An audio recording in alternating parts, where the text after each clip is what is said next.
Hello दोस्तों, कैसे हैं आप सभी। मैं आशा करता हूँ कि बहुत ही अच्छे होंगे। तो आज का जो हमारा ये वीडियो है वह क्लास 10th का जो त्रिकोणमिति है उस पे ये वीडियो है। उसका जो बेसिक फार्मूले है वो इस वीडियो में आप सभी के लिए कवर करूँगा। तो आप सभी अगर चैनल पर नए हैं तो चैनल को सब्सक्राइब जरूर कर लें और वीडियो को लाइक भी कर दें और अपने दोस्तों को ज़्यादा से ज़्यादा इस वीडियो को शेयर कर दीजिए ताकि जितने भी आपके दोस्त हैं वो सभी इसका फ़ायदा ले सकें। तो सबसे पहले हम लोग समझेंगे जो ये ट्राइगोनोमेट्री होता है इसका अर्थ क्या होता है। तो देखिए, जो ट्राइगोनोमेट्री होता है उसका अर्थ होता है, जो ये ट्राई लिखा हुआ है, ट्राई का अर्थ होता है 3 यानी कि 3 होता है। और जो गोनो होता है इसका मतलब होता है साइड। गोनो का मतलब होता है साइड, यानी कि जो गोनो का मतलब हुआ साइड। और मेट्री का जो मतलब होता है वह होता है अध्ययन यानी कि मापन करना। मेट्रिक मतलब होता है मापन करना, ठीक है। मेजर होता है, ठीक है। जब किसी त्रिभुज में तीन कोण को मापेंगे उसको हम लोग त्रिकोणमिति कहेंगे।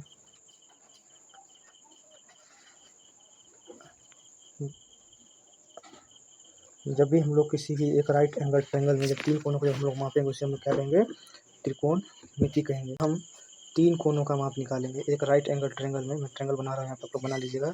एक राइट एंगल ट्रायंगल में जब भी हम तीन कोनों का मान ज्ञात करते हैं, तीन साइड्स का, तो उसे क्या कहते हैं, ट्राइगोनोमेट्री कहते हैं। अब आते हैं इसको, ये जो राइट एंगल ट्रायंगल है इसके बारे में हम लोग थोड़ा समझते हैं। ये राइट एंगल ट्रायंगल होता क्या है। राइट एंगल ट्रायंगल का जो मान होता है, जो राइट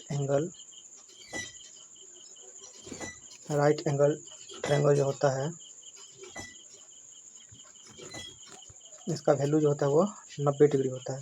यानी कि जो समकोण त्रिभुज होता है उसका मान 90 डिग्री होता है, ठीक है। इतना हम लोग समझ चुके हैं। अब हम लोग बढ़ते हैं अगले पेज की ओर। तो अगले पेज में देखते हैं इस राइट एंगल ट्रायंगल में मेन चीज़ क्या होते हैं। इस समकोण त्रिभुज को हम लोग समझने का प्रयास करेंगे। तो अब देखिए, यहाँ एक समकोण होगा जिसका मान कितना होगा, 90 डिग्री। यहाँ पे मैं ए मान लेता हूँ, यहाँ पे बी मान लेता हूँ, यहाँ पे सी मान लेता हूँ। आप लोग चाहे जो मानना चाहेंगे, पी क्यू आर, जो भी आप लोग मानना चाहेंगे अपने हिसाब से यहाँ पे मान सकते हैं। अब देखिए, ये जो खड़ी वाली भुजा है इस भुजा को क्या कहा जाता है, जो खड़ी वाली भुजा है तो इसको हम लोग लंब कहते हैं। क्या कहते हैं, इसको लंब कहा जाता है। इसे इंग्लिश में परपेंडिकुलर, इसे इंग्लिश में परपेंडिकुलर, इसीलिए इसे पी से सूचित किया जाता है, परपेंडिकुलर। और ये जो हॉरिजेंटल लाइन है, क्षैतिज रेखा है नीचे वाली, इसको हम लोग आधार कहते हैं। इसे हम लोग आधार कहते हैं, यानी कि ये हमारा क्या हो गया, बेस इंग्लिश में, इसीलिए हम लोग इसे बी से सूचित करते हैं। और ये जो रेखा है सबसे बड़ी वाली भुजा, इसको कर्ण कहा जाता है, इसीलिए इसे हाइपोटेनियस यानी कि एस से सूचित किया जाता है। तो मैं आशा करता हूँ कि आप लोग इस त्रिभुज में इतना समझ चुके हैं। अब इसमें जो है एक समकोण त्रिभुज में, पहले मैं समकोण त्रिभुज को बहुत अच्छे से समझा रहा हूँ, उसके बाद आप सभी को इस त्रिकोणमिति के फार्मूले में आऊँगा। तो एक समकोण त्रिभुज में, एक समकोण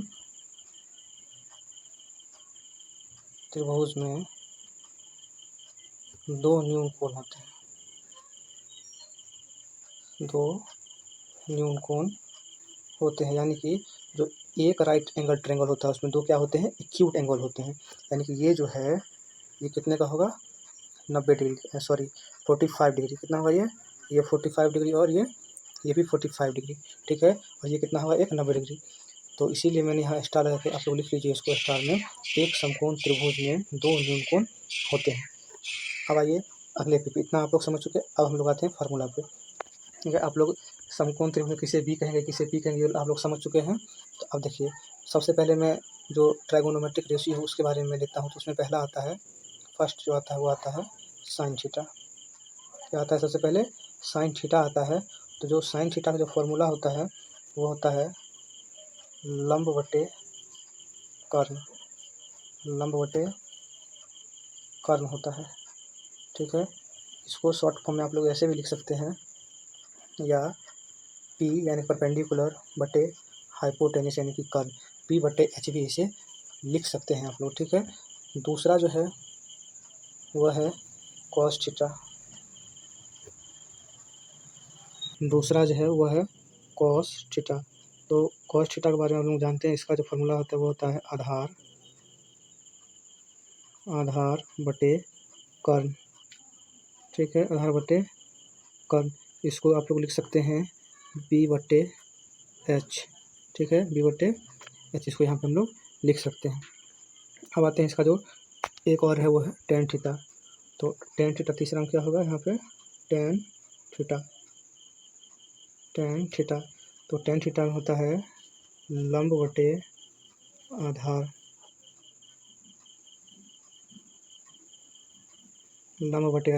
तो इसे हम लोग जो लिख सकते हैं वो लिख सकते हैं P यानी परपेंडिकुलर बाय बेस, यानी कि बटे में बेस यानी कि आधार, इसको लिख सकते हैं। तो देखिए इसे याद करें, जो फार्मूला है वो है, इसको आप लोग ट्रिक से किस प्रकार से याद कर सकते हैं, जो मैं यहाँ पे आप लोग को शॉर्ट ट्रिक भी बता रहा हूँ, वो याद कर लीजिए आप लोग। तो प्यारे बेटा पप्पू, प्यारे बेटा पप्पू,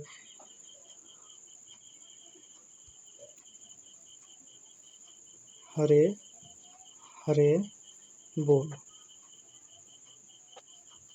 प्यारे बेटा पप्पू हरे हरे बोल, यानी कि या आप लोग ऐसे भी कह सकते हैं इसको कि प्यारे बेटा पप्पू हरी हरी बोल। ये भी ट्रिक आप लोग लगा सकते हैं। तो इसको आप लोग याद करिएगा, तो ये आप लोग का पूरा जो साइन टेन कोसेक जो है तीनों आप लोग का याद हो जाएगा।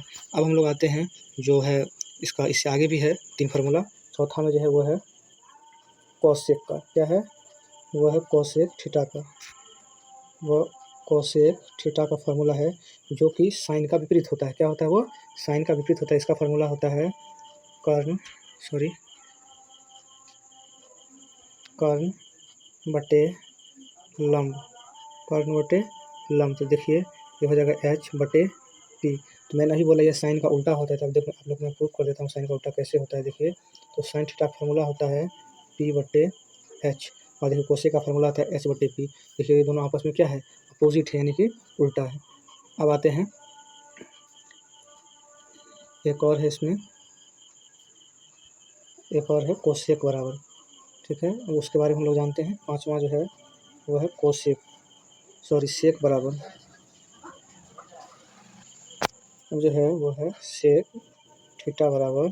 तो सेक थीटा बराबर जो होता है, ये जो होता है आपका कॉस का अपोजिट होता है। मेन इसमें 3 फार्मूले थे, साइन कॉस और टेन। उसके बाद आपको अगर ये 3 याद हो गए तो आपको ऑलरेडी सारे फार्मूले याद होते चले जाएंगे, ठीक है। तो ये होता है कर्ण बटे आधार, इसका जो फार्मूला होता है वो होता है H/B। तो जैसा कि मैंने आपको बताया कि ये कोसेक जो है सेक जो है वो कॉस का उल्टा है। तो देखिए कॉस का उल्टा कैसे है, तो कॉस का फार्मूला होता है जो B/H, और जो सेक का फार्मूला होता है वो होता है H/B। तो देखिए यहाँ H नीचे में था, तो यहाँ पे H जो है ऊपर में चला गया, यानी कि ये आपस में दोनों अपोजिट हो गए। अब एक और रह गया है जो है लास्ट 6। तो जो कॉट थीटा बराबर फार्मूला होता है वो होता है मेरा आधार बराबर लंब, और ये जो कोट जो होता है ना वो टेन के अपोजिट होता है। तो यहाँ पे क्या लिखेंगे, इसको B/P लिखेंगे। और ये जो टेन का जो हमारा फार्मूला होता है टेन थीटा का, वो क्या होता है P/B होता है। तो देखिए ये दोनों आपस में अपोजिट है। तो मैंने आप सभी को आज ये 6 जो फार्मूले हैं, शुरू से ये 6 फार्मूले हैं, आप सभी को बहुत ही अच्छे से मैंने एक्सप्लेन करके बताया। तो मैं आशा करता हूँ कि आप सभी को वीडियो बहुत ही अच्छा लगा होगा। अगर वीडियो अच्छा लगे तो चैनल को सब्सक्राइब जरूर कर दें, और वीडियो को एक लाइक भी जरूर कर दें। और इसी प्रकार के वीडियो देखने के लिए हमारे चैनल को सब्सक्राइब जरूर कर लें, ताकि जितने भी न्यू वीडियो हैं वो आप सभी तक जल्द से जल्द पहुँच पाए। फिर मिलते हैं आप सभी के साथ अगली वीडियो में इसी प्रकार से। तब तक के लिए धन्यवाद।